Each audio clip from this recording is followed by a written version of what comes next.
Največji prispevek gospoda Projeta je v vodenju Društva diabetikov Mežiške doline, ki deluje tudi v naši občini, in to društvo nudi res širšo pomoč vsem bolnikom s to boleznijo in ocenjujemo, da je to ogromen prispevek gospoda Projeta in društva v naši lokalni skupnosti.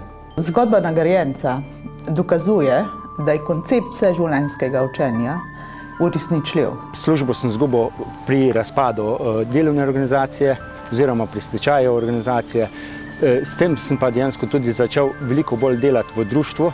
Iz primera gospoda Bojana sem se zase naučila to, da človek kljub neprijetnostim, katere se mu pač dogajajo v življenju, je to bolezen, je to brezposelnost, izguba službe, lahko z voljo in z učenjem uspešno funkcionira v svojem ožjem in širšem okolju. Naučiti sem se mogel pravzaprav, kako je dejansko z boleznijo. Če prekoračiš neke merila, ki so mimo tega, kako je dejansko, če prekoračiš fizično aktivnost, če prekoračiš prehrambene stvari ali pa če premalo teh stvari vzameš. Naučiti sem se mogel pravzaprav, kako naučiti svojo družino, okolico, jih sprijazniti s to boleznijo.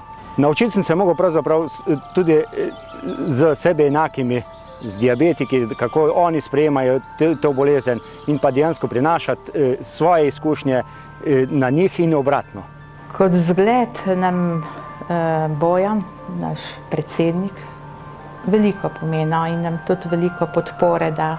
Njegova posebnost, značilnost, da ga ljudje imajo radi, da ga spoštujejo, je to, da je z vsakim prijazen, da vsakmu prisluhne, mu svetuje. Izguba službe mi je pravzaprav dala tudi druge merila, ker z tem, ker sem ostal doma, sem lahko se več posvečal bolezni. Naša družina je bogatejša zaradi tega, ker pač vidimo, da je on srečen in dela z veseljem to delo.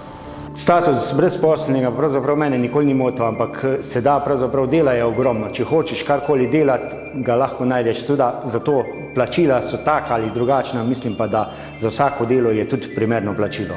Ja, moj načrt naprej je dejansko še vedno učenje v središču ali pa kjerkoli, tudi v vlogi kot predsednik Društva diabetikov. Spoznavanje bolezni in sebe je najboljše zdravilo za obvladovanje bolezni.